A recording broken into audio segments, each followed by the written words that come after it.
नमस्कार। इस दिल से के एपिसोड में हम चर्चा करेंगे अस्थिरता की, कि विश्व में अस्थिरता क्यों पैदा हो रही है। और ये आर्थिक अस्थिरता है और राजनीतिक अस्थिरता है। जब से डोनाल्ड ट्रंप साहब प्रेसिडेंट बने हैं तो उन्होंने WTO का तो तहस नहस कर दिया। उसके बाद बड़ी समस्याएं खड़ी हो गई हैं। और अगर आप विश्व को देखो तो समझौता हो ही नहीं रहा है। कहीं युद्ध हो रहे हैं, कहीं टैरिफ पे झगड़े हो रहे हैं। और मुझे ऐसा लगता है कि लिबरलाइजेशन प्रोसेस के बाद जब इकोनॉमीज़ लिबरल हुई तो जो वेस्टर्न नेशंस थे, यूरोप था, अमेरिका था, वहाँ से जो पुअर लोगों की जो आमदनी थी वो उतनी तेज़ी से नहीं बढ़ी जितनी के अमीर लोगों की आमदनी बढ़ी।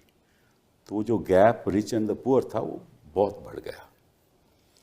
और साथ साथ में ये भी हुआ कि बाहर से लोग आए, उन्होंने वहाँ काम शुरू किया। और जो आम आदमी था, वो जो रहने वाला था, वो इंग्लैंड में भी यही है, अमेरिका में भी यही है, वो सोच रहा था कि जो जॉब मैं करता था, जो काम मैं करता था, बाहर के लोगों ने आकर कर दिया। तो ये एक विवाद वेस्टर्न देशंस में हुआ। हिंदुस्तान में उसका एक दूसरा असर हुआ। हिंदुस्तान में असर ये हुआ है कि यहाँ जो हमारी डेमोक्रेटिक इंस्टीट्यूशंस हैं, जो संवैधानिक हमारी इंस्टीट्यूशंस हैं, संविधान तो हमारा बरकरार है लेकिन इंस्टीट्यूशंस बरकरार नहीं है। और जो आम आदमी है वो गरीब का गरीब ही रह गया, और जो अमीर है वो अमीर और अमीर होने लगा। और देश की संपत्ति 2-4 लोग के हाथों में आ गई। और जो सारी संवैधानिक संस्थाएं थी, चाहे वो इलेक्शन कमीशन हो, यूनिवर्सिटीज़ हों, ऐसा लगता है कि सरकार के कब्ज़े में है।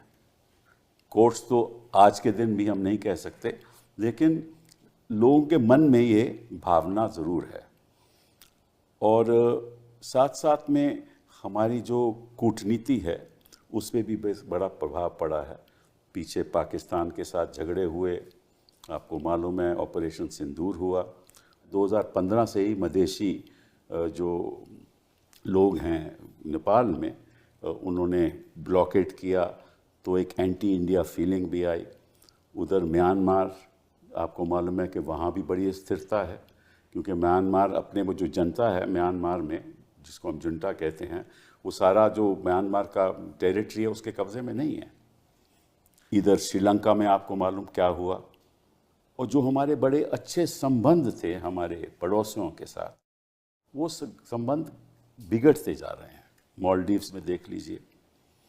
तो और हमारी जो कूटनीति अमेरिका के साथ है, जो हाउडी मोदी होता था, या Modi is a great guy, is a great friend, जो ट्रंप साहब आज भी कहते हैं, लेकिन 50% टैरिफ लगा दिए। तो जो ढांचा विश्व का है वो मैं समझता हूँ वो कमज़ोर होता जा रहा है।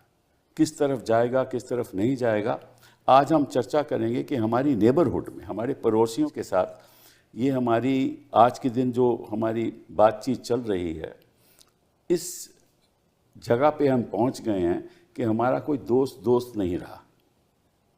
और अगर यही चलता रहा तो आगे के लिए हमारे लिए संकेत क्या होंगे, इसके बारे में हम आज चर्चा करेंगे। हमारे साथ 3 ऐसे लोग हैं जो इस हकीकत को जानते हैं। सबसे पहले विवेक जी, विवेक काटजू जी, थैंक यू वेरी मच, आप इलाहाबाद से आए हैं और आपको इस नेबरहुड का बहुत मालूम है। आप कायरो में रहे, अबू धाबी, वाशिंगटन, कुआलालंपुर, आप एम्बेसडर म्यांमार में रहे, अफ़गानिस्तान, थाईलैंड, और आप joint secretary Iran, Pakistan, Afghanistan, secretary west रहे। और जब भी मैं अखबार खोलता हूँ तो आपके तो मैं लेख पढ़ता ही हूँ, टीवी में भी आपकी बात सुनता हूँ मैं बड़े गौर से। आप एक बुद्धिजीवी हों, एक बड़ी सोच समझ के साथ आप और आपको इस बारे में बहुत जानकारी है, तो thank you very much for being here. Raghavan साहब, थैंक यू।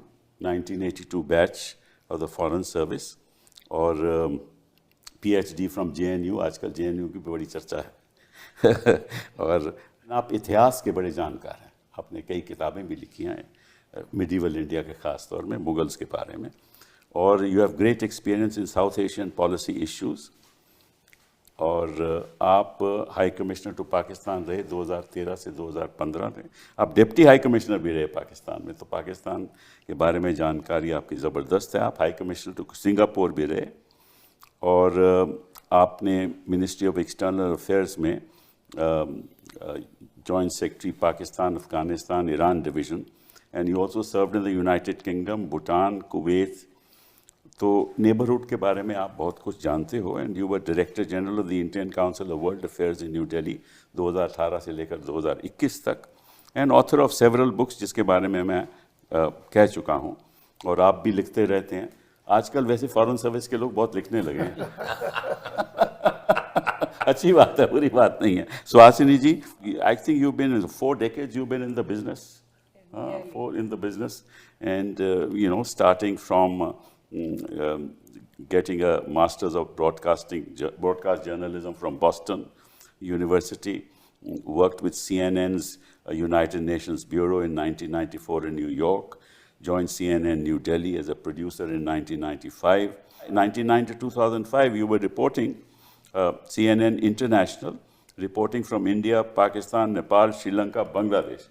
तो आपको तो बहुत जानकारी है हमारी साउथ एशिया, मतलब कि तो आप तो मतलब कि पड़ोसी देशों के साथ उस समय क्या हमारी बातचीत थी और दोस्ती थी, आज क्या है, उसके बारे में हम चर्चा करेंगे। You also one several awards, award 2015 में प्रेम भाटिया अवार्ड, और and you've been part of conflicts. Actually, you've gone to conflict areas, and I think you were injured right here. So thank you very much for being here. विवेक जी, ये बताओ कि ये क्या हो रहा है विश्व में, ये अस्थिरता क्यों है? देखिए, आपने कपिल जी बहुत अच्छी तरह बताया कि जो एक लिबरलाइजेशन का दौर था वो अब समाप्त हो गया, और विश्व के क्या बड़े देशों में देखें या हमारे वहाँ देखें, छोटे देशों में देखें, लोगों की मानसिकता बदल गई। जो नेता हैं, जो राजनीतिक वर्ग है, समाज के में जो एक पहले एक उदारवादी नीति अपनाई जाती थी, वो अब एक किस्म से ख़त्म ही मुझे दिखती है। क्यों? मैं कई बार मैं सोचता हूँ, हाँ, उसका मुझे एक कारण जो दिखता है वो ये है कि अगर आप इतिहासकार, तो हमारे बगल में बैठे हैं, बहुत हमें बहुत सर्विस में बहुत फ़क्र है इन पर कि इतिहास पे इतनी पकड़ है, लेकिन जो मुझे दिखता है कि जब जब दुनिया में तकनीकी विज्ञान और तकनीकी में बदलाव आया है, तब तक अस्थिरता पैदा हुई। हम लोग शायद इतना, अगर अपनी जीवन को देखें तो आज डिजिटल युग जो है उसमें जो परिवर्तन उसने दुनिया को हर सूरत बदल दिया पूर्ण रूप से। अब आज की 2025 की दुनिया और 1975 50 साल आप ले लें, बिल्कुल अलग दुनिया हो गई। और इसकी वजह से मुझे लगता है कि एक ये वास्तविकता है कि इसकी वजह से बदलाव आएगा, उसका असर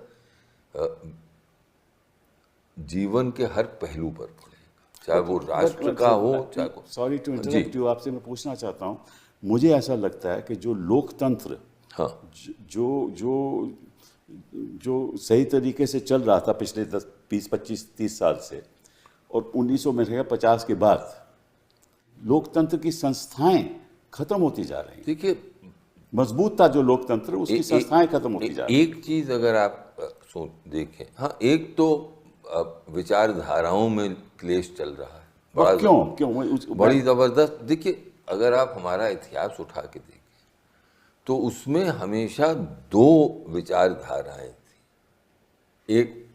एक उदारवादी विचारधारा थी, जिसको आजकल तो बड़ा मनहूस शब्द माना जाता है, सेकुलर। एक सेकुलर की एक थी कि भाई धर्म हमारी राष्ट्रीय आइडेंटिटी को डिफाइन नहीं करेगा। इसी पर मुस्लिम लीग से, पाकिस्तान से इसी बना, जो वो इसी बुनियाद पे बना। वो कहते थे धर्म या मज़हब सबसे नेशनलिज्म का, राष्ट्रवाद का सबसे एक मुख्य बिंदु है, और हम कहते थे नहीं। लेकिन यहाँ पर एक तत्व था, एक एलिमेंट था हमारे एक मूवमेंट, नेशनल फ्रीडम मूवमेंट के दौरान एक एलिमेंट था जो कहता था नहीं, धर्म की सबसे ज़्यादा स्थान धर्म का होना चाहिए। और पाकिस्तान के बनने के बाद तो ये विचारधारा ने जोर पकड़ा, लेकिन फिर गांधी जी की हत्या हुई, एक और दौर आया, सोशलिज्म का दौर आया। अब मुझे लगता है नेहरू जी के व्यक्तित्व भी था जिसकी वजह से वो सब, ये जो विचारधारा थी ये थमी। बाद में कुछ गलतियां, राजनीतिक बड़ी भूलें हुई कांग्रेस पार्टी से, जिसके कारण वो जो विचारधारा थी उसको प्रोत्साहन मिला। लेकिन अब उसके साथ साथ एक जो सेकुलर विचारधारा के साथ ये चल रही थी। और फिर मुझे ये भी लगता है कि पश्चिम एशिया में जो बदलाव आया, हमारे लोग जब जाने लगे और फिर दुनिया जैसे फैली, उससे एक यहाँ पर होने लगा, एक विचार बनने लगा कि हिंदू आइडेंटिटी जो है वो खतरे में पड़ रही, जो नहीं थी। लेकिन यहाँ पर एक जहनियत बनने लगी, और उस जहनियत को फिर एक हवा मिली। अब आखिरी चीज़ मैं आपसे कहूँ, आज का दौर सोशल मीडिया का दौर है। छोटी सी चीज़ भी किस तीव्रता से फैलती है, आप सोचें। तो इसलिए जो ये शक्तियाँ थीं उनको बहुत बल मिला। नहीं, वो तो ठीक है, आप बात कर रहे हो हिंदुस्तान की, मैं पूछ रहा हूँ कि विश्व में भी यही हो रहा है। उसमें तो धर्म की कोई राजनीति नहीं है, लेकिन विश्व में भी ऐसा ही हो रहा है। आप इंग्लैंड में देखो, रॉबिन्सन ने एक स्पीच दिया, आपने पीछे देखा होगा, कितनी तादाद में लोग, उसमें कोई धर्म की तो कोई बात नहीं होगी। क्रिश्चियन नहीं, जो उसकी आप भाषण सुनोगे, उसने कहा कि ये बाहर के लोग आ गए और बाहर के लोगों ने हमारी नौकरियां छीन ली और हम माइनॉरिटी बन गए अपने देश में। ये उसका लहजा था, मैंने सुना है। इसमें कोई हिंदू मुस्लिम की कोई बात नहीं।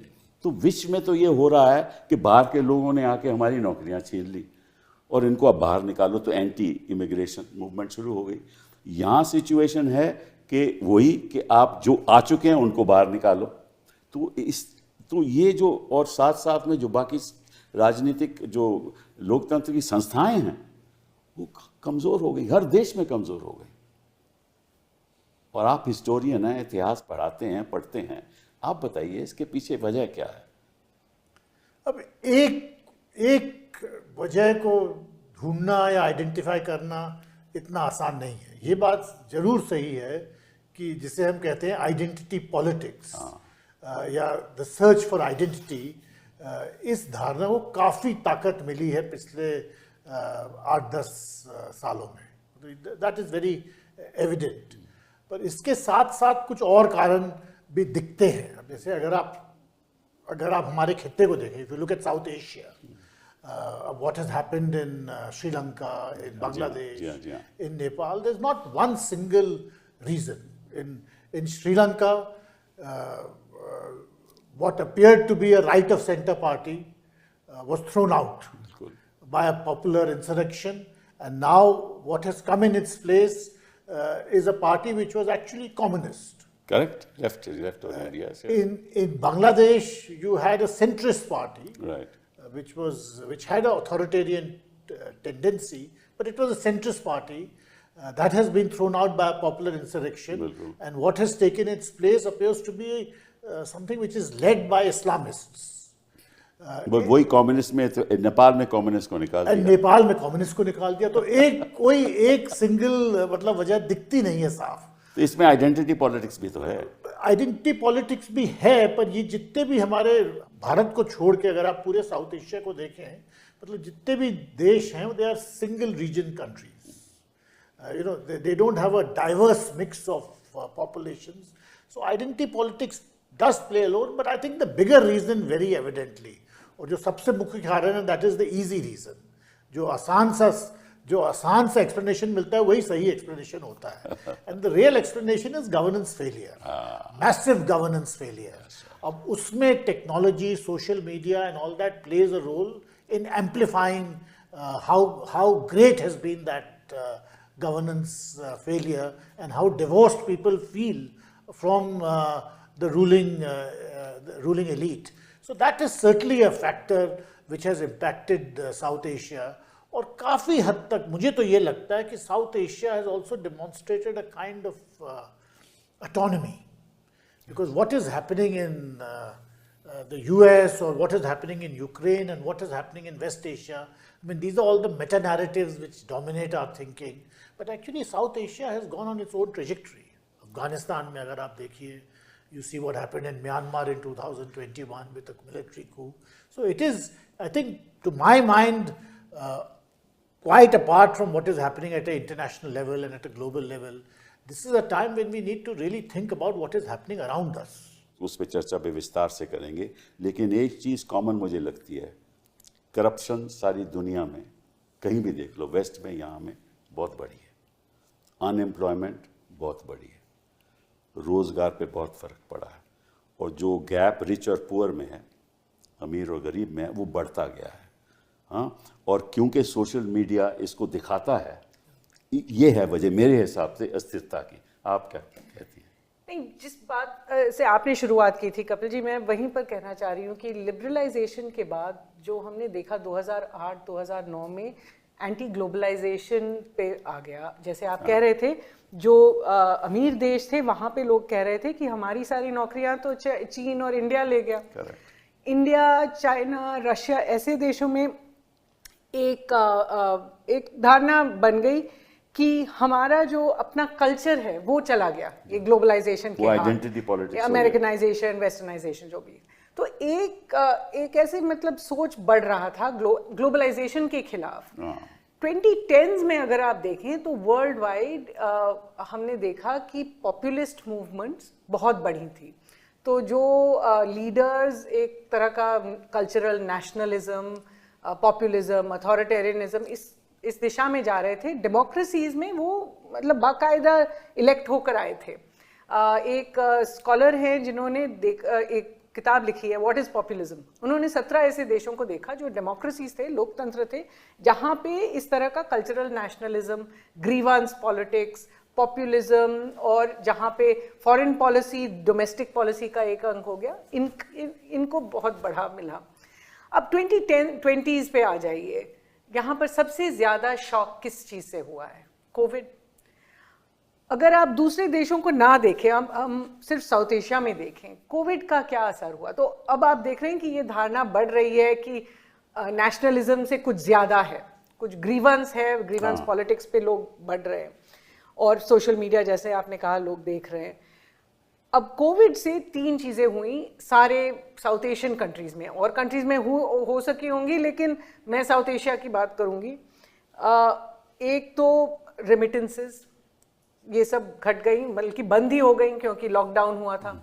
और जैसे नेपाल है, वहाँ 30% शायद रेमिटेंसेस से उनकी आमदनी आती है। इंडिया में शायद कम है, 3%, लेकिन श्रीलंका में, बांग्लादेश में, पाकिस्तान में, इन सब देशों में लोग ज़्यादातर बाहर जाते हैं, वहाँ से रेमिटेंसेस भेजते हैं। दूसरी चीज़ थी एक्सपोर्ट्स। आज के ज़माने में, और बल्कि अब एंटी इमिग्रेशन जो सेंटिमेंट जिसकी आप बात कर रहे थे, इसका मतलब है कि ये जो नौजवान है, पहले तो उनकी नौकरियां छिन गई, अब लग रहा है कि नौकरी मिलेगी भी नहीं। अमेरिका तक आप आज जा नहीं सकते, वीज़ाज नहीं मिल रही हैं। दूसरी बात ही एक्सपोर्ट्स, प्रोटेक्शनिज्म पूरे वर्ल्ड में आ रहा है, और हम देख रहे हैं कि एक्सपोर्ट्स, जैसे मिस्टर ट्रंप ने टैरिफ्स लगाए 50% भारत पे, लेकिन और भी देशों पे लगाए 25-20 जो हमारे से खास नहीं है उनका।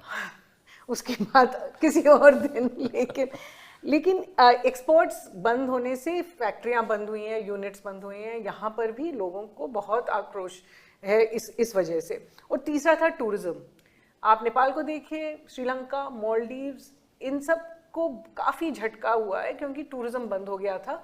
और अन्य इलाकों के कंपैरिजन में साउथ एशिया एक ऐसे रीजन है जहां इंटरनल इतना नहीं होता है। इंटरनल ना टूरिस्ट जाते हैं, इंटरनल ना बिजनेस होता है, ना एक्सपोर्ट्स होता है। इंट्रा सार्क और इंट्रा साउथ एशिया जो ट्रेड है वो 5% के करीब है।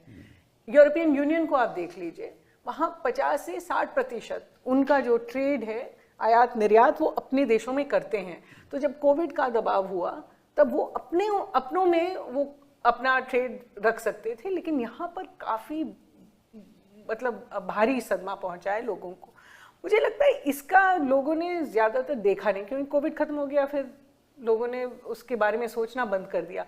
लेकिन ये एक जनरेशन है जिसके अपने मन में अस्थिरता है, रेजिलियंस उनको बनाना पड़ा, लेकिन उनको मतलब उनको किसी चीज़ पे वो विश्वास नहीं कर सकते हैं। इस माहौल में जहाँ पे नौकरियाँ भी कम हो रही हैं, जैसे आपने कहा करप्शन के बारे में लोग चीज़ें बढ़ रही हैं, और इंट्रा रीजनल कोई ऐसी मैकेनिज्म्स नहीं है जो एक दूसरे की मदद कर सकें। इंडिया दूसरे देशों को अपना मतलब किसी तरह से मदद कर सके। इस वजह से मुझे लगता है कि ज़्यादा आक्रोश हुआ है। अब बात करेंगे हम साउथ एशिया में और हमारे जो संबंध हैं अपनी पड़ोसी देशों के साथ। इसमें एक मुझे एक फैक्टर लगता है कि चाइना की इकोनॉमी इतनी तेज़ी से, इतनी गति से बढ़ी, तो चाइना एक फैक्टर बन गया है हमारे पड़ोसी देशों के प्रति, क्योंकि जो इकोनॉमिक एड मेरे ख्याल चाइना ने इन्वेस्ट किया about $65 billion in the region, और हमारा इन्वेस्टमेंट बहुत कम है उसके मुकाबले में, $12 बिलियन। तो एक तो ये है। दूसरा, ये जो पड़ोसी देशों के जो एंटी इंडिया एक सेंटिमेंट है, भारत के खिलाफ जो सेंटिमेंट है, उसकी वजह क्या है, ये मैं आपसे पूछना चाहता हूँ। देखिए, कुछ एंटी इंडिया सेंटिमेंट तो हमेशा रहा है, कोई नई चीज़ नहीं। अगर आप दक्षिण एशिया देखिए तो हम सबसे बड़े देश हैं, और अगर अंग्रेजी में कहूँ we are by far the largest country, तो एक रिजेंटमेंट होती है। अब सवाल यह है कि हमने उस रिजेंटमेंट से कैसे डील किया।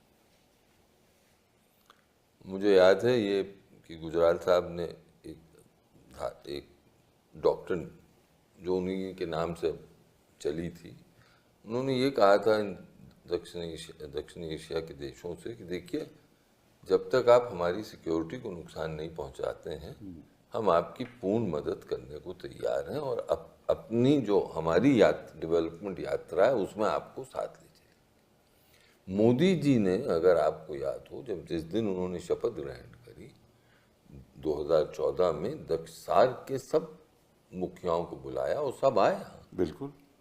नवाज शरीफ पाकिस्तान के वो भी आए, प्रधानमंत्री, वो भी आए। उनकी फौज बहुत नाराज थी उनसे, लेकिन वो आए यहाँ।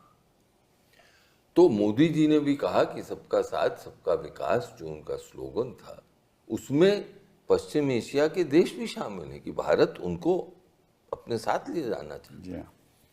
लेकिन आज के दिन आपने जैसे बताया, अफगानिस्तान हो, पाकिस्तान में जो परिवर्तन आया है, श्रीलंका, बांग्लादेश, नेपाल, और फिर सार्क से आगे बढ़े तो म्यांमार।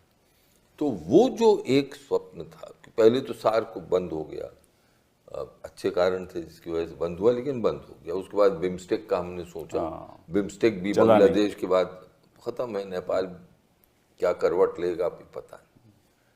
अब इस सब के बीच में आपने आइडेंटिटी पॉलिटिक्स का कहा, राघवन जी ने कहा, बिल्कुल सही है, मैं मानता हूँ। लेकिन और हर देश में अलग अलग कारण है, ये भी मैं मानता हूँ। लेकिन एक बुनियादी चीज़ जो मैंने देखी वो ये है कि धर्म की भावना हर देश में फैली। बट नेपाल तो हिंदू देश है, तो वहाँ पर भी ये भावना फैली है, लेकिन क्या करवट लेगी ये अभी पता नहीं। दूसरा, बांग्लादेश में सेंट्रलिस्ट गवर्नमेंट थी, अब कौन आए हैं? जमात के पीछे जमात। श्रीलंका में हम बात नहीं करते, लेकिन बौद्ध संघ वहां पर है ज्यादा। म्यांमार में क्या है? संघ। और संघ जिस तरह रोहिंग्याओं के साथ उसकी सोच है वो सबको मालूम है। तो अब मेरा आपसे अर्ज ये है कि एक ये इंग्रेडिएंट बन गया है आइडेंटिटी में जो पहले थोड़ा बहुत दबा। क्यों बना है? अब इसका कारण एक तो अस्थिरता है, जो कि जिसके कारण जो कोविड, और अस्थिरता जब होती है तो फिर ये देखा गया, इतिहास साक्षी है इसका, कि लोग उन एंकर्स की तरफ जाते हैं जिसको वो यूज टू है, which provide some kind of psychological satisfaction, and religion is the first anchor you go to. अब दूसरी चीज चीन की, तो ये तो साफ जाहिर है कि पहले चीन ने बायलैटरल रिलेशनशिप्स शुरू करी, सभी BRI मान रहे हैं, सब देश से शुरू करी। BRI was the instrument। अब जो मुझे दिख रहा है वो ये है कि ट्राइलैटरल मैकेनिज्म शुरू, अफगानिस्तान, पाकिस्तान, चाइना, उसमें 6th राउंड अभी वैंगी यहाँ आए, उसके बाद अफगानिस्तान गए जहाँ पर ये ट्राइलैटरल हुआ। ज़्यादा पढ़ा नहीं इस बार, क्योंकि अफगानिस्तान पाकिस्तान के रिश्ते जो हैं बहुत ही ख़राब हैं, लेकिन वहाँ उन्होंने शुरू कर दिया। फिर खबर आई कि बांग्लादेश, पाकिस्तान, चाइना, ये पहली बार हुआ है, कुनमिंग में एक ऑफिशियल लेवल पर हुआ। अब ये मेरा, कुछ लोग कह रहे हैं, मैं उससे सहमत हूँ, कि चीन ये चाहता है कि साउथ एशिया को वो कब्जे के अब एक इन्फ्लुएंस करके एक ऑर्गेनाइजेशन बनाए जिसमें वो ही नहीं रहे, लेकिन वो उसमें वो रोल प्ले करे जो कि भारत सार्क में करता है, कि वो लीड करे। और आखिरी चीज मैं आपसे, चीन का रवैया जो मैं देख रहा हूँ भारत के प्रति, वो ये है कि भारत बड़ा देश है लेकिन हमारी तुलना में कुछ नहीं। सही बात। और अंतोगत्वा वो खाली एक साउथ एशिया का देश है, बड़ा साउथ एशियन देश है, और हम उसके साथ वही व्यवहार करेंगे। हमें अच्छा, मुझे बहुत बुरा लगता है ये कहने, लेकिन इस वक्त वास्तविकता है कि चीन एक विज्ञान में उसकी प्रगति आप देख लें, तकनीक में दरअसल जो इस वक्त जो खौफ पश्चिम के देशों को सता रहा है, अमेरिका को सता रहा है, वो चीन की मैन्युफैक्चरिंग पावर तो है ही, सप्लाई चेन्स में उनकी पोजीशन, लेकिन उनकी जो प्रोग्रेस उनका हुआ है साइंस और टेक्नोलॉजी में, उससे वो घबराए हुए हैं। बिल्कुल क्वांटम कंप्यूटिंग में वो कहाँ जा रहे हैं, कम्युनिकेशंस में कहाँ जा रहे हैं, स्पेस में कहाँ जा रहे हैं, ये सब ये वास्तविकता है। तो ऐसी स्थिति में हमें बहुत सोचना पड़ेगा कि हम आखिर करें तो कैसे जाएं, और हमें इस पे विचार करने की, इस दुनिया में जो डिजिटल दुनिया है उसमें हम कितने मैथमेटिशियन प्रोड्यूस कर रहे हैं। भाई the world is run by algorithm. But अब तो सब चीज तो मतलब के हिंदी में पढ़ाई जाएगी ना साहब।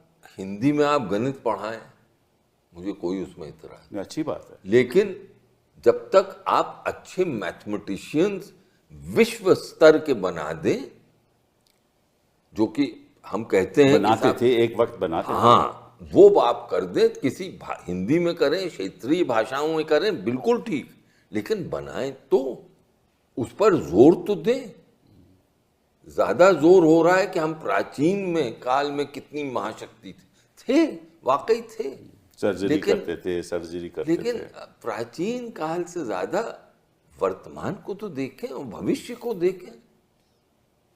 आपसे मैं पूछना चाहता हूँ कि बांग्लादेश में जो हुआ सो हुआ, 2009 से लेकर अभी 24 तक हसीना जी वहाँ राज कर रही थी, हमें भनक तक नहीं लगी ये क्या होने वाला है। नेपाल में जो हुआ सो हुआ, हमें भनक तक नहीं लगी कि क्या होने वाला है नेपाल में। हमारी ये जो कूटनीति है, जो हमारी फॉरेन सर्विस है, इनको पता नहीं रहता कि क्या होने वाला है।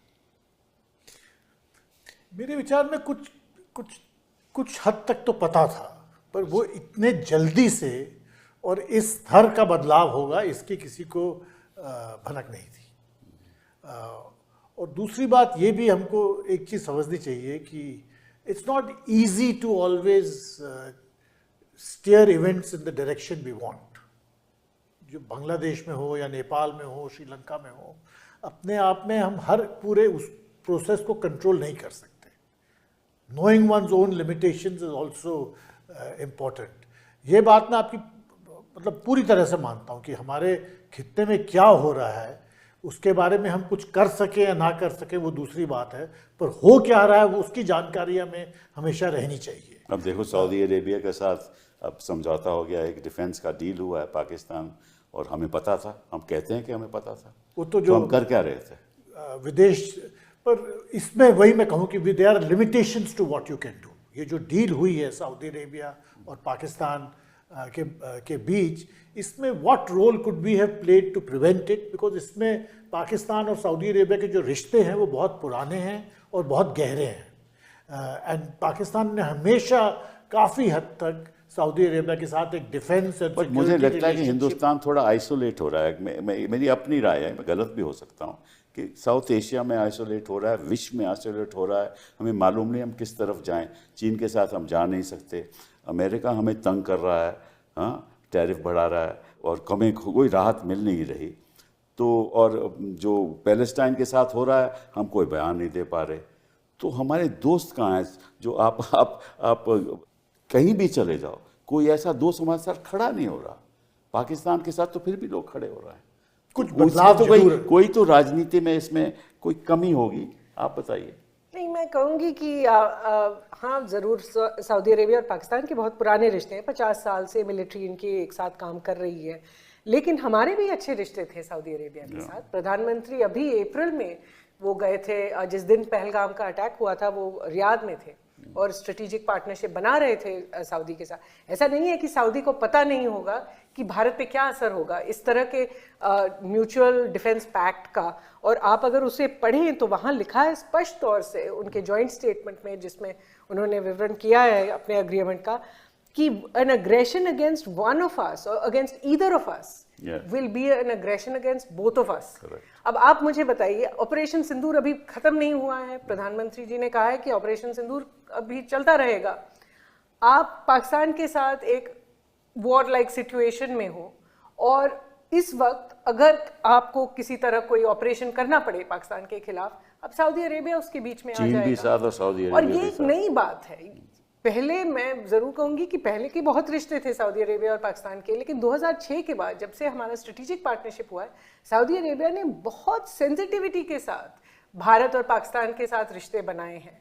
और अगर वो नहीं बना रहे इस वक्त, अगर हमें बताया भी हो जो भी हो, लेकिन अगर इस तरह के वो अरेंजमेंट कर रहे हैं, उसकी दो वजह हैं. एक तो ये ज़रूर है कि इजराइल ने जो कतर पे जो हमला किया, उसके बाद पूरे गल्फ में अफरा तफरी मची हुई है कि अगर गल्फ में, जहाँ आपको शायद पता होगा, कतर में यूएस का सबसे बड़ा बेस है, अलुदैद बेस जो है उनका, सेंटकॉम का हेडक्वार्टर. वहाँ पैलेस्टीनी, वहाँ हमास के लोग थे. बिल्कुल, और हमास के लोग वहाँ अमेरिका के नुमाइंदे में थे, क्योंकि वो वहाँ मीडिएशन के लिए कतर एक रोल अदा करता है. और वो अमेरिका के सीज़फायर प्रपोजल के लिए मिले थे, उस पर बातचीत करने के लिए कि क्या सीज़फायर हो सकता है, क्या हॉस्टेजेस को रिलीज कर सकता है. तो अगर अमेरिका इस पे कुछ ना करे कि इजराइल एक अमेरिकन एलाय, जिसके यहाँ एक बेस है इस तरह का, और हमला करे और अमेरिका कुछ भी ना करे, उनको सिक्योरिटी गारंटीज कोई ना दे, तो सारे जो गल्फ देश हैं, वहाँ बहरीन में भी तो यूएस बेस है, कुवैत में भी तो है, सऊदी अरेबिया में भी है, कि सारे ये जो गल्फ देश हैं काफ़ी मतलब वारिड हैं कि अब क्या होने वाला है. तो एक वजह ये है. दूसरी वजह ये भी है कि भारत ने जो अपना पोजीशन बनाया है इजराइल पैलेस्टाइन के मामले में, वो आज किसी के तरफ भी नहीं खड़ा है. ना इजराइल के साथ पूरी तरह से खड़े हो सकते हैं, टेररिज्म के मामले पे शायद खड़े हो सकते हैं, लेकिन जैसे आपने देखा इजराइल ने जब हमला किया कतर पे, तो प्रधानमंत्री ने कड़ी निंदा की, उन्होंने कहा वायलेशन ऑफ सॉवरेनिटी.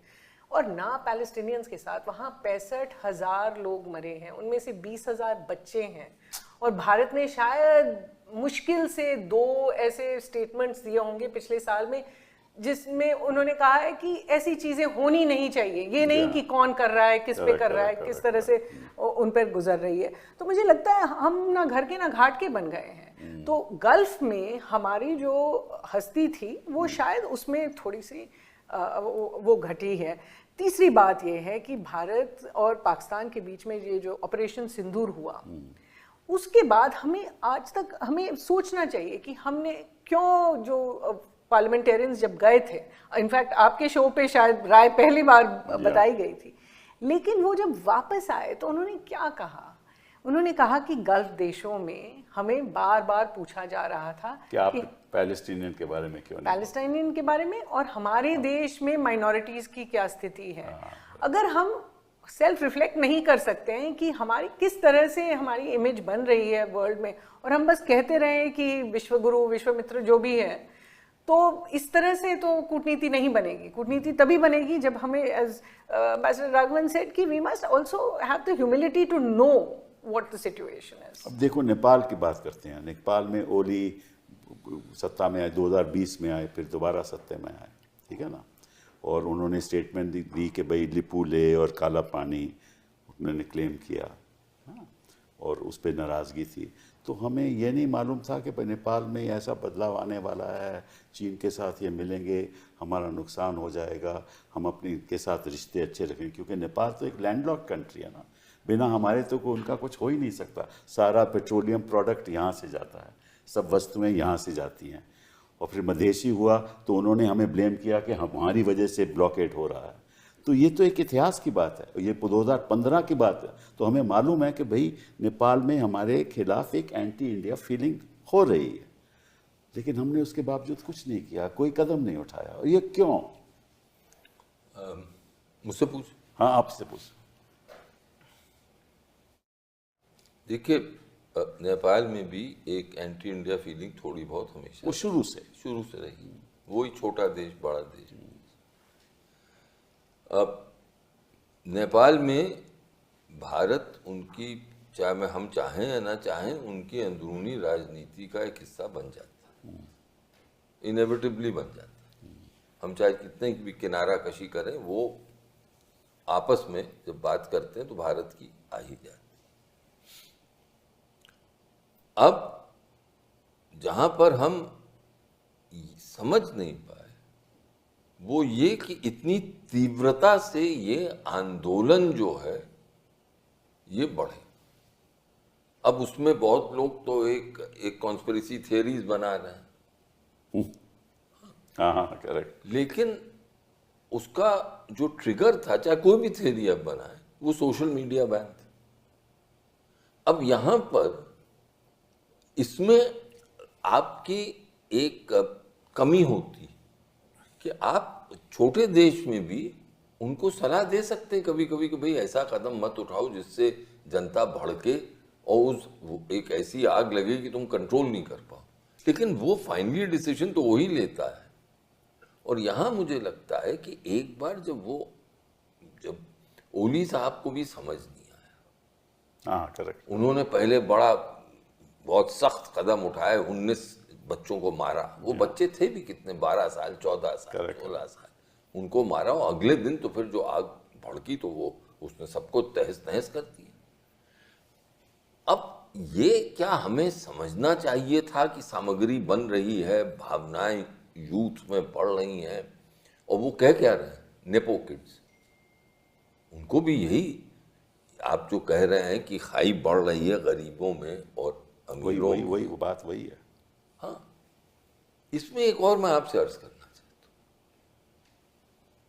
और वो ये है कि अगर भारत की तरफ हम देखें, हमारी, और आप तो इतने दिनों दौर, आपने कितने दशक गुजारे हैं राजनीति में, आप शायद मेरी बात से सहमत होंगे। पहले हम जब कहते थे कि हम प्रगति कर रहे हैं, जो कि हम कर रहे हैं, वो करी है स्वतंत्रता के बाद से, अभी आज का भारत वो भारत तो नहीं है, लेकिन हम हमेशा उसके साथ साथ अपनी एक ह्यूमिलिटी के साथ ये भी कहते थे कि बहुत रास्ता हमने तय कर लिया, लेकिन अभी भी बहुत रास्ता तय करना है।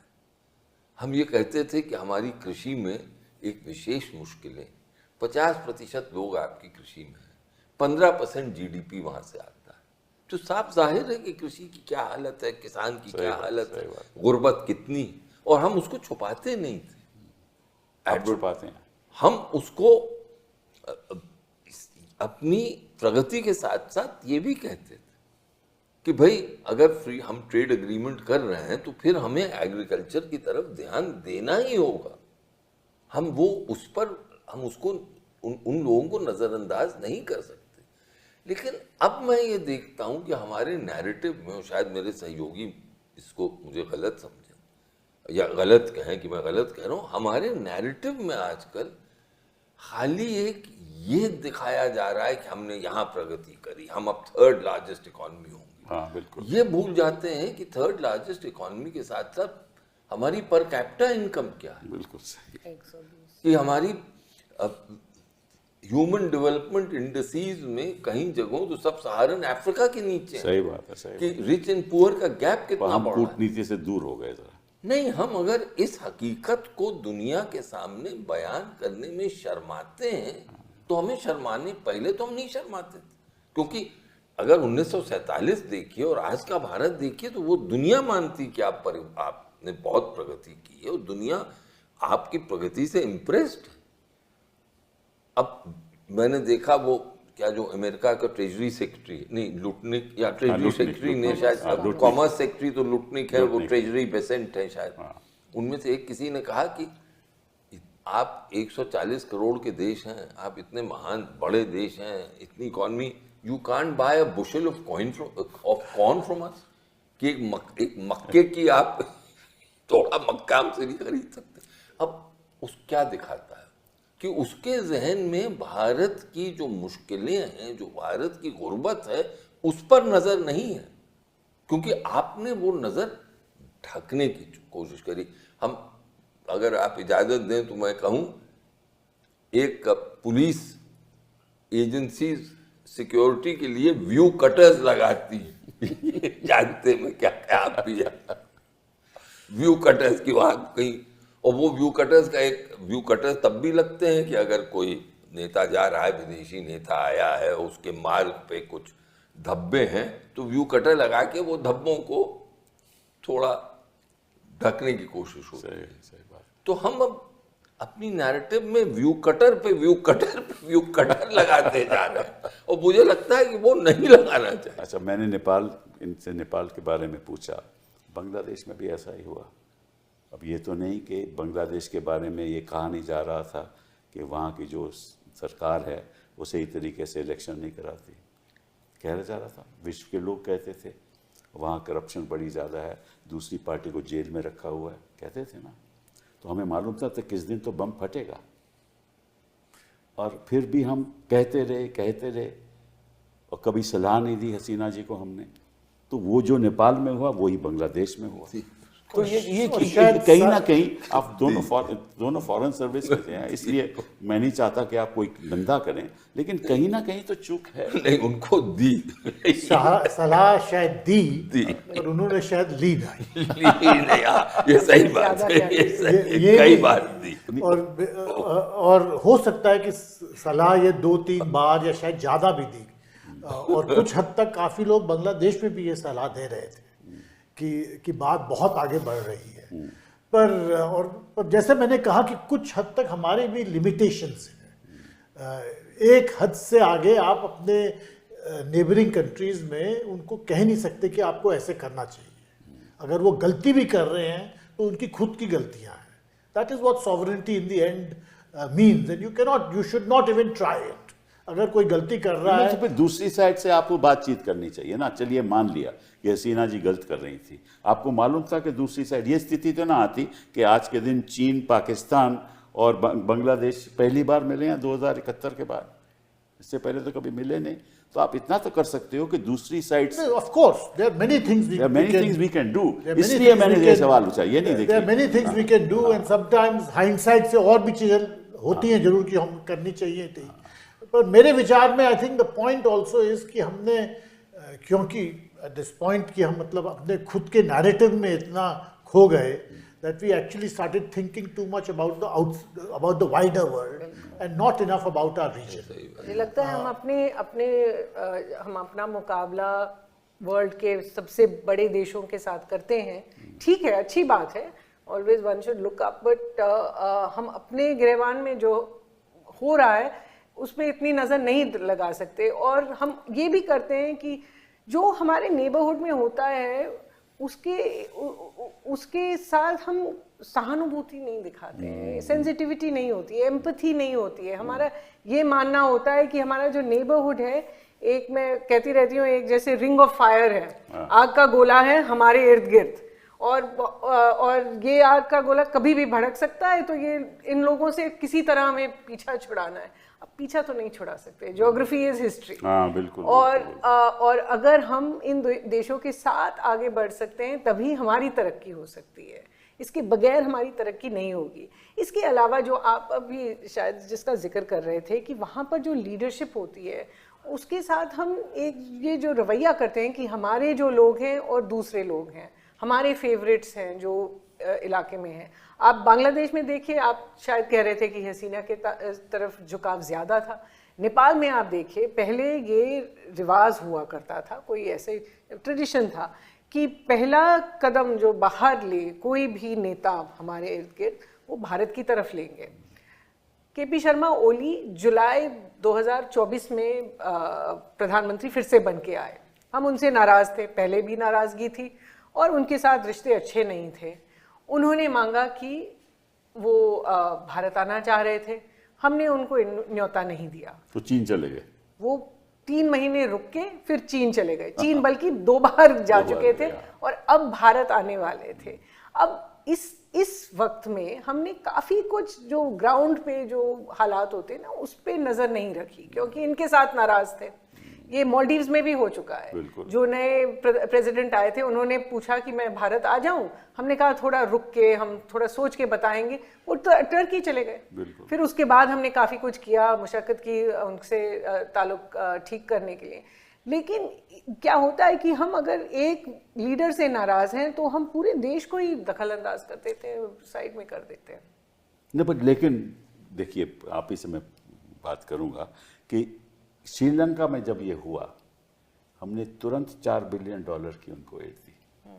उससे बड़ा फर्क पड़ा, क्योंकि हमारा जो उस समय जो हमने जो किया वो तुरंत किया, हमने कोई इंतज़ार नहीं की, और उसका बड़ा प्रभाव पड़ा।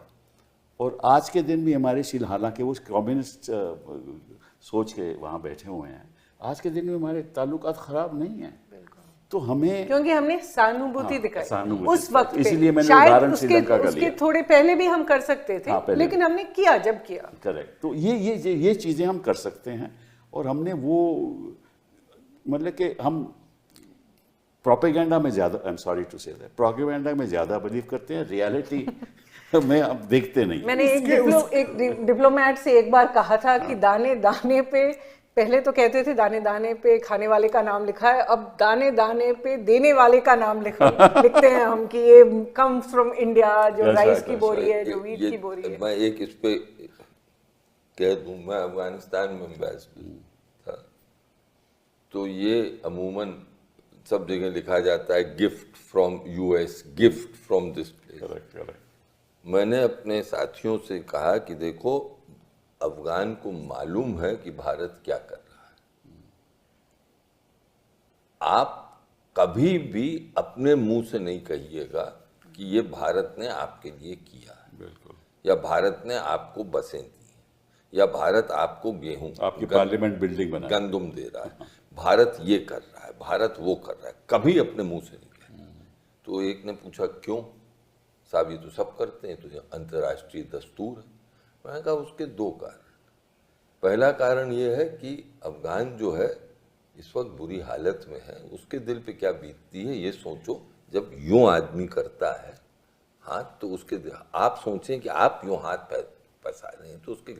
और दूसरी चीज़, वो बहुत एक खुददार लोग हैं, कौम, तो ये उनको पता है, आपको नशर करने की ज़रूरत नहीं। तो आप जो कह रही हैं, मुझे हमेशा लगता है कि इसमें थोड़ी रेटिसेंस होनी चाहिए, क्योंकि पब्लिसाइज करने की जरूरत नहीं, उसको पता है कि आप कहाँ से आया। जी हाँ, बिल्कुल सही बात है। मुझे लगता है अगर आप मालदीव्स देखें या श्रीलंका देखें और कुछ हद तक अफगानिस्तान देखें, तो वहाँ पर इन तीनों देशों के साथ हमारी diplomacy has been really quite effective despite major setbacks.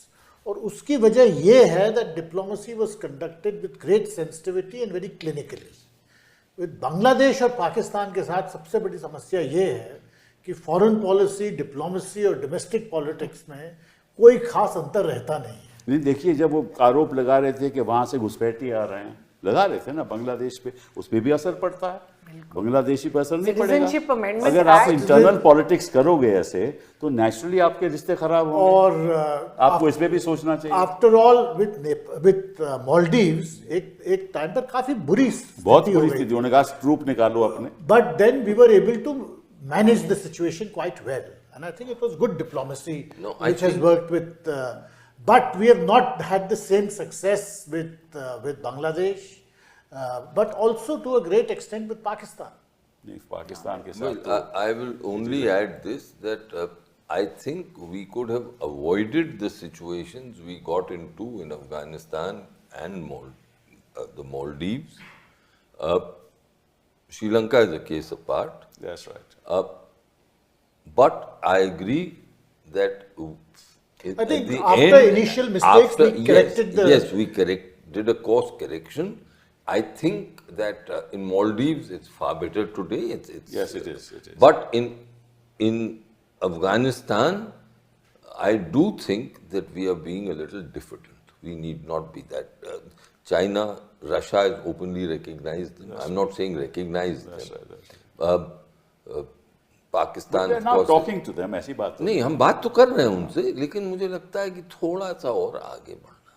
But आपने बात की मालदीव्स की, पर मालदीव्स की सारी इकोनॉमी हमारे ऊपर निर्भर है। Yes. मालदीव्स कहीं और जा ही नहीं But सकता। that applies for Nepal also. Therefore, it is not आप so. जितना वो कहेंगे ना और वहां पे सुनेंगे, ये इसी बात पे नाराजगी मैं, होती मैं, है। मैं कहने की बात नहीं है, हमें मालूम है कि without our tourism and the investments वो मालदीव सर्वाइव कर नहीं सकता इकोनॉमिकली। ये हमें मालूम है इस बात का, कहने की बात नहीं है। नहीं, तो वो but तो वापस आना ही आना था। नहीं, देखिए, अब वही मैं कपिल जी अर्ज कर रहा हूँ कि आपको कहने की जरूरत नहीं है और कहना चाहिए नहीं। हमारे डिप्लोमेट्स को हुक्म होना चाहिए कि आप इसका कभी जिक्र नहीं करिएगा कि आप क्या असिस्टेंस दे बिल्कुल। रहे और हैं, हमें कभी नहीं सीख करिए। लेनी चाहिए कि क्यूबा इतना छोटा सा देश है, क्यूबा जो आइलैंड है उस पे एक यूएस बेस है, फिर भी वो यूएस की कभी बात नहीं मानता है। हालांकि वो भी निर्भर हुआ करते थे पहले बिल्कुल। यूएस पे। तो हम इस तरह से नहीं किसी को जैसे धकेलना चाहते हैं कि हमसे अलग हो जाए, देख लेते हैं कि आप क्या करोगे हमारे बगैर। करेक्ट, हमारे पास वो ताकत ही नहीं है। क्वेश्चन इज ना हमारी आर्थिक स्थिति इतनी अच्छी है कि हम ताकत दिखाएं, न हमारी डिफेंस सिस्टम्स इतने हम स्ट्रांग हैं कि हम किसी पे रौब दिखाएं। तो जब तक ये स्थिति ठीक नहीं होगी तब तक हम कूटनीति में हम आगे कैसे बढ़ेंगे। और देखिए, आप चले गए शंघाई कोऑपरेशन ग्रुप में मीटिंग में चले गए, आपको क्या मिला वहाँ? कुछ नहीं मिला। चीन के साथ बात बढ़ी थोड़ी सी, क्या बात बढ़ी? और रूस और चीन के नेताओं के साथ जो स्टेटमेंट आई उसमें कोई इसमें हमारे पक्ष में कोई बात नहीं थी। तो आपको अल्टीमेटली आपको वापस अमेरिका बात जाना तो पड़ेगा अमेरिका पास ही, क्योंकि चीन के साथ आप ठीक ठाक है, मगर ऐसा आप अपना रिश्ता रखिए ताकि कोई नुकसान नहीं हो।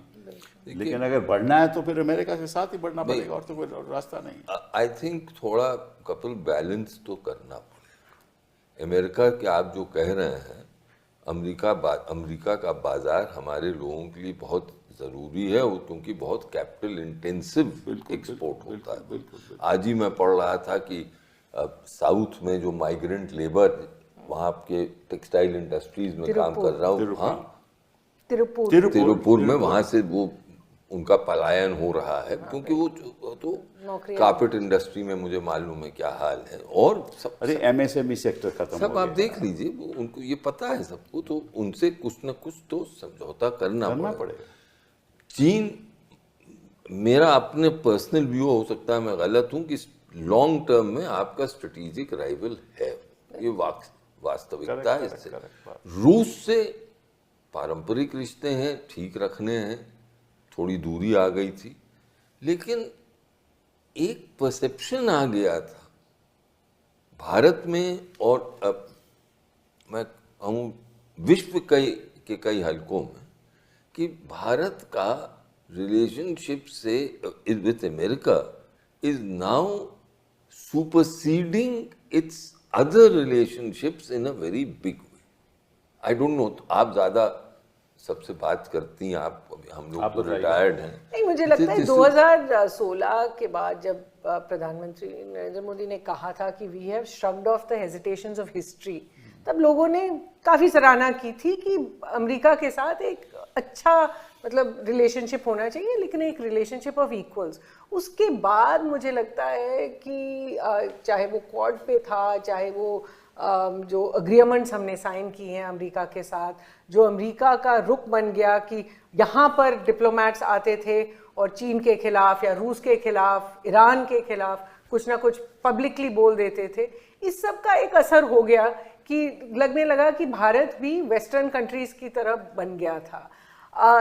2022 के बाद थोड़ा सा उसमें बदलाव आया जब हमने कहा कि रूस से हम नाता नहीं तोड़ेंगे, और उसके बाद अगर आप देखें फिर रिलेशंस और देशों के साथ भी थोड़ी हद तक बेटर हुई थी। लेकिन आई डोंट अग्री कि हमें इस तरफ या उस तरफ जाना चाहिए, हमें अपने दो पैरों पे ही खड़ा होना पैरों पे तभी खड़ा होंगे अगर आर्थिक स्थिति हमारी और आर्थिक स्थिति भी अंदरूनी ताकत से बनेगी बिल्कुल। अंदरूनी ताकत से बनेगी। Stop believing our own propaganda. Exactly नहीं बिल्कुल सही कहा, बिल्कुल सही कहा, बिल्कुल सही कहा। अब देखिए आप ये साउथ एशिया की आप सिचुएशन देखिए, बांग्लादेश में क्या होगा हमें नहीं मालूम, आने वाले दिनों में क्या होगा, नेपाल में क्या होगा हमें नहीं मालूम, भूटान भी चीन के साथ बातचीत कर रहा है आज के दिन, पहले नहीं करते थे, ठीक है ना। पाकिस्तान के साथ हमारे रिश्ते हैं ही हैं, आपको मालूम है क्या है वो रिश्ते। उधर थाईलैंड और कंबोडिया के साथ लड़ाई हो रही है, उधर म्यांमार पूरे कंट्रोल में नहीं है, उनकी जुंटा गवर्नमेंट पूरे कंट्रोल में नहीं है, वहाँ भी कुछ territories are occupied by others, ठीक है। और इस सिचुएशन में, और थाईलैंड में प्राइम मिनिस्टर साहब को आपको मालूम है, तो मतलब कि राजनीति अस्थिर है। और जो हमारी जो WTO जो है दैट इज डिसमेंटल्ड। अब everything depends on bilateral relationship. Bilateral में आपके कितने FTAs आप कर सकते हो, उसमें कितना आपको फायदा होगा, कितना नहीं होगा। FTOs भी तभी आप it's like saying you have a bilateral relation with anybody, जो ताकतवर है वो अपनी कंडीशंस मनवाएगा। बात होती है ताकत की, हमारे पास ना आर्थिक ताकत है ना हमारे पास राजनीतिक ताकत है। और आज हम FTA की बात करते हैं, लेकिन जो पहले हमने FTA किया था सैफ्टा साउथ एशिया में, उसकी तो बिल्कुल हमें कोई परवाह नहीं है, उसको तो खत्म कर दिया। This is one problem which has emerged कि मतलब we have lost grip on the regional narrative. Exactly. And we are looking at individual countries bilaterally, but वो जो regional sweetener था in which India had a leadership role, that we have given up, और उससे एक vacuum create हो गया।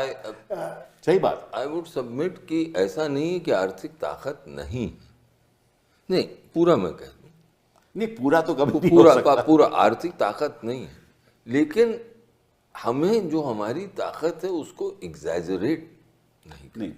That is what I will submit to you. और यही मैंने आपसे कहा कि जो नैरेटिव हम बना रहे हैं कि साहब थर्ड लार्जेस्ट इकोनॉमी ये वो नहीं, पर अगर हम इसको एक सक्रिय तौर से देखें, पॉजिटिवली हम देखें, अगर आज भारत का मार्केट पूरा साउथ एशिया था तो हमारा जो मार्केट होता वो डबल हो जाता।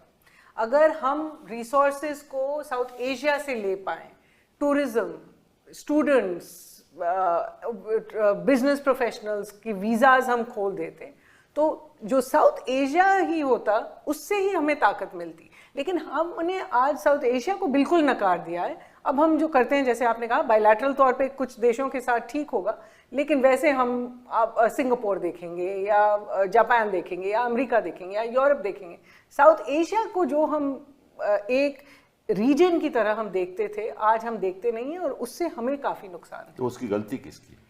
गलती ये सोच की है कि हमारा जो नेबरहुड है वो काउंट नहीं करता, कि उसका कोई सार्क चल रहा था, फिर सार्क खत्म हो गया। नहीं, ये तो गलती थी कि जब सार्क से हम हटे, हमने ये नहीं सोचा कि अब क्या होना चाहिए। हमने सोचा बिम्स्टेक इसकी जगह ले लेगा, पर बिम्स्टेक की खुद कमियां निकली, क्योंकि म्यांमार में जो स्थिति थी वो बिगड़ती ही गई। फिर उसके बाद बांग्लादेश और बिम्स्टेक कभी सार्क की जगह पूरी तरह से ले भी नहीं सकता। So this absence of a regional narrative in our thinking and in our policy, अब उसके कॉन्सिक्वेंसेस बहुत भारी पड़ रहे हैं, उसके अंतर्राष्ट्रीय कॉन्सिक्वेंसेस भी हैं। अंतर्राष्ट्रीय कॉन्सिक्वेंसेस भी हैं उसके। क्योंकि जिस तरह लोग हमें देखेंगे, अगर हम एक साउथ एशियन रिप्रेजेंटेटिव के तौर पे देखते तो एक दूसरा ओहदा होता। आज उनको लगता है कि भारत एक ऐसा देश है जो उसको अपने इलाके में खुद पता नहीं है कि नेपाल में क्या होने वाला है या अब बांग्लादेश। जैसे ऑपरेशन सिंदूर के बाद इतने सारे डेलीगेशंस गए, साउथ एशियन कंट्रीज में कोई नहीं गया, और ये एक बहुत बड़ी कमी थी, because it showed that you are not really concerned about your हमने इमीडिएट। सोचा भी नहीं कि उनसे- नॉर आर यू कॉन्फिडेंट। नहीं, एक I agree with you, you should never take your neighbours for granted, even if they're very small. I think special attention has to be paid to neighbors. वो नहीं हो रही। चलिए let's hope कि आने वाले दिनों में तड़क भड़क नेबरहुड पे ज़्यादा अट्रैक्ट हो। ज़्यादा मतलब कि उसको बढ़ावा देना चाहिए रिश्तों को। लेकिन एक बात ज़रूर है जिससे मैं आपसे सहमत नहीं हूँ, हमारी जो इकोनॉमी है वो इसलिए चल रही है डोमेस्टिक कंजम्पशन की वजह से। नहीं तो वो तो फैक्ट है, वो तो हमेशा होनी। हाँ, तो क्योंकि हमारे जो 1.4 बिलियन जो पीपल हैं वो तो हमारी इकोनॉमी को बरकरार रखेंगे, इसमें हमारा कोई ताकत नहीं है, क्योंकि लोगों को चीज़ों की ज़रूरत है, वो ख़रीदेंगे। उनके पास 10 रुपये हों, 100 रुपये हों, 1000 रुपये हों, इकोनॉमी हमारी बढ़ती रहेगी। हमारी आर्थिक स्थिति अच्छी नहीं है। इस बात पे चर्चा एक और दिन एक और चर्चा होगी, चर्चा होगी। फिलहाल साउथ एशिया को बरकरार रहना चाहिए और हम एक लीडर के तौर पे हमें उतरना चाहिए। बहुत बहुत धन्यवाद। लेकिन कभी कहिए नहीं कि लीडर। धन्यवाद। Thank you.